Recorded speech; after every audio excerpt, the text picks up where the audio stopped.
What's going on, guys? I got a little update for you. Building a simple fuel system for my brother's 77 Cutlass. We're going to put the spare 4.8 in it eventually, possibly throw a turbo on it. But in the meantime, I'm going to dump the engine in the car and toss on some long tubes and just get it running and go from there. The car hasn't been on the road in a few years because of, life gets in the way, work, and it's really not a priority to him, but this summer he wants to get it going. Not to get sidestepped, I gotta finish the wagon, but small menial things I can complete. So I got a fuel hanger assembly from this is actually out of the olds. It's from a late 80s Monte Carlo 4.3. They put a throttle body injected engine in it. You can also, it's basically the same hanger they shoved in the Grand National.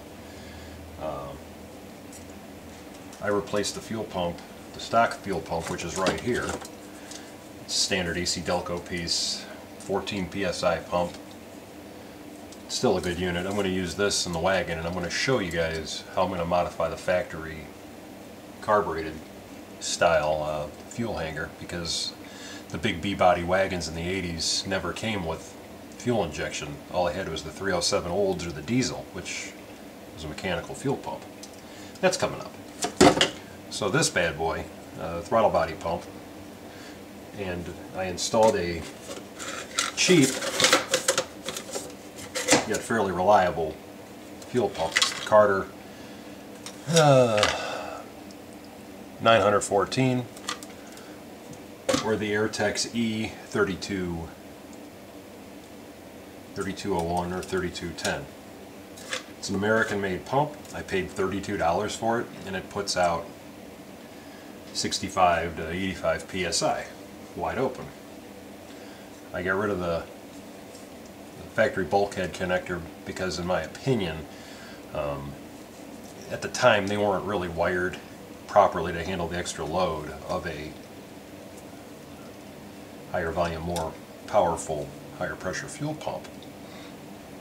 I mean, if you buy the aftermarket hanger, whether it's a Spectre or whomever makes it, you might have an updated wiring harness, but I simply I wanted to go with thicker wires anyways. I wanted to avoid an extra connection, underneath. So I just simply ran the wires through with some heat shrink, and I epoxied them where they came through the bulkhead. The whole point of the epoxy is just to seal the wires. It's not for any kind of strength or anything. It's just just an extra safety measure, preventing leakage or the wires chafing against the side of the lid of the sending unit. So this sending unit should fit the 77 fuel tank. They didn't have a baffled tank that year. You can order one aftermarket. You might even be able to fit a G-body Grand National tank in the 73 through 77 General Motors A-body, if you're really worried about it. I ran this style sending unit with a high pressure pump in my Cutlass in a non-baffled tank. I just never ran it under the quarter tank. You want to keep some fuel in the bottom for slosh, and the whole point is to avoid any kind of cavitation or starvation of the pump. You want to make sure it lasts. So this is the Carter P90014, just a reboxed Airtex. I think it's an E3210 or 3201, one of those. They also had a little more of a higher performance pump, the E3270 or Carter 90005. That would be better suited for, you got a 5.3 with a big cam, or a mild 6-liter. But for what we're doing for now, this pump will be just perfectly fine. It's basically a stock 4.8. If we end up going with the turbocharger in the future, obviously we're going to have to drop the tank and go with like a Walbro 340 or Walbro 450, to meet the fuel demands. But for what we're doing and what you're doing, if you're doing a simple mild swap in your older vehicle, your older GM car, this will work. It's really nothing to it. Your 3 wires coming out of the top here, well, mine anyways. You got the ground, which obviously is grounded right off the lid. Gray, that's a 14 gauge, thicker the better, but it came with a 14. It's your positive, and then my red here is for my fuel gauge sender. It's a pretty simple setup. I think I paid 40 bucks for this hanger, 6-7 years ago, and I didn't sell it or get rid of it because I'm like, I'm going to use it again in the future for some purpose. You can buy the new hangers. They sell, Spectre sells them with or without the pump. I recommend, if you're going to go and buy a new hanger, buy it without the pump. Buy a quality Walbro pump, or for, like I said, a lower performance application, use the Carter or the Airtex. Some folks have had trouble with Airtex. It's not a mystery there. It's the truth. Airtex had a run of quality issues with their pumps. Some runs were good. They had many years of good service, and they had, like any other manufacturer, patches of issues. So this is what we're going to do. It's something I was working on tonight. I paid $32 or $33 for the pump from work. You can find them on Amazon, you can find them on eBay for about the same, rock out them for less. Just make sure it's one of the older USA made Airtexes. A lot of them are now Chinese. Not knocking the Chinese quality, but I don't know about you guys, I don't really want to be dropping a fuel tank on the side of the freeway because my Chinese pump failed. So there's that. And in the past, to back up a little bit, and I'm in the process of building the wiring harness for this engine.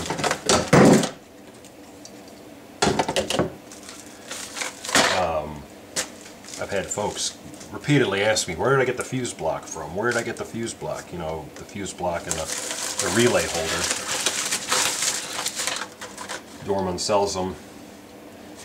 Part number 85668. Comes with all your connectors, 4 fuses, and it's got a holder for 2 relays. I mentioned in the last video you get your 2 relays. Your 1 relay is for your fuel pump control. Your other relay simply is to control all your sensors, your injectors, your solenoids, what have you. I would use 2 30-amp relays. You can't overbuild enough for your electrical system. There's nothing wrong with overbuilding electrical system. It's just peace of mind in the end, and I typically use 15 or 20 amp fuses depending on how I segregate the circuits. Like one circuit will be for the injectors, the other circuit will be for your coils, and the 2 remaining circuits, one would be for your fuel pump and the last would be for your remaining, your power supply for your cam sensor, your crank sensor, map sensor, your miscellaneous important sensors. I like to segregate them, keep them nice and neat and organized. But that's the fuse box. I got 2 of them actually on eBay for $8.25. Eventually I'm going to wire and run fuel injection on the S10. I don't need to, but carbureted system runs pretty stinking good. I might just build another harness just to build it for something in the future. The Wagon, maybe I'll put fuel injection on the Wagon. I don't know. The S10 runs pretty good as is, so I'm really not too motivated to switch from a carburetor to fuel injection. The LS engines obviously were built and designed to run on EFI. But, more than many people are having success running a carbureted setup. To backtrack a little bit, I've used this sending unit, like I said, in the Cutlass years ago, and with a small throttle body pump. This pump, as a matter of fact, it's only 14 psi. I run it with a return style filter and a regulator, and I dial it down to about 3.5 to 4 pounds of fuel pressure, obviously returning the remainder of the fuel back to the fuel tank so I don't overload the pump, and so it helps keep the pump cool, lasts a lot longer. Folks ask me, why don't I run an inline fuel pump? It's easier to crawl underneath Steve's Cutlass or the Wagon or the S10 or whatever, and you can run an inline pump, whether you run a Bosch 044 or maybe a Holly Blue or red pump for carbureted application, or even an inline Airtex or whatever. I prefer to run as many factory parts as possible, especially if you want to, it can be a little bit of a pain in the ass to drop in the fuel tank. It's not that big of a deal. You want to. I like to keep my fuel pumps submerged in fuel. They were designed like that from the factory for longevity, and quite honestly, there's so many not even aftermarket, but OEM replacement components that it's kind of a no-brainer. Yes, you can run an inline pump. You know, there's many companies that make great inline pumps that you mount on your frame rail, easy to install.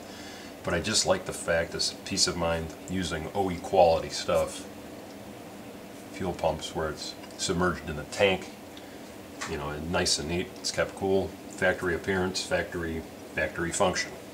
We're not building 9-10 second cars, we're building cruisers, you know, cars that might see the strip once or twice a year, you know, just fun cars for the street. So that's my little update. I didn't get an update to you guys yesterday, but I figure I owe it to you. So there it is. You know, like I said, a cheaper alternative to the Walbro 255. Not knocking the Walbro 255 or the Walbro pumps. Period. You get what you pay for with them. They make some pretty good stuff. Just avoid the Chinese knockoffs on eBay. You gotta watch. There's a lot of imposters out there. But on the low end side, I found a USA made Carter, which is basically a reboxed Airtex. For what we're doing, perhaps for what you're doing, you'll get by just fine. So that's my 2 cents for this evening and my little project, and I'm hoping this benefits you guys in some way. And like I said, the next fuel system, I'm going to build this for the Wagon. I have to drop the tank, and I have to modify the sending unit to make this pump work. I'm going to have to make a hanger, have to do some soldering. But same deal, I want an in-tank fuel pump in that vehicle. Use as many factory parts as possible. Alrighty, you guys have a good night, and I'll catch up with you guys real soon.